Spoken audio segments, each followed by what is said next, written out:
ngano ka man Fernando, kawalay puangon gibiyaan man lang kunimo. Pastilan nimo Fernando, dungan man kahain tang-tangang ipagkatao. Unya nganong gauna-una ka man ug biyak ka nako. Kini mangkots Fernando,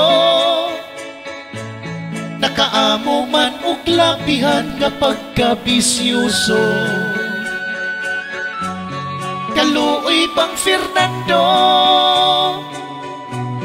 miresulta ng pagpasagad sa iyahang nga amo. Ulahin na ang tanan may kinutuban, labi pa og abusado. Dili na gyud itaw mapuslan, wan ay ikalaban Fernando. Pagpangihinalay ikasilbi, kaluoy sa amo ni Fernando.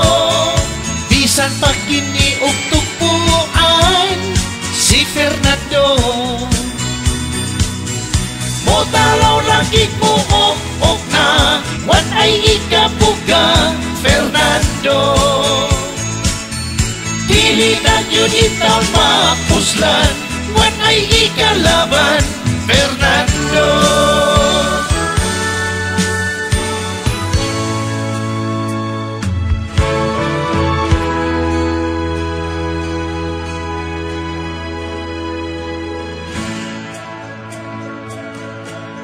Di gyud lalim Fernando ang imong pagpakauaw, diri mismo kanako. Sayod niya ka Fernando, sa imong mga binuhatan wala gyud ko kagusto. Gipuwagan na noon ko tungod nimo sa akong nga trato. Dili na gyud itaw mapuslan, wan ay ikalaban Fernando.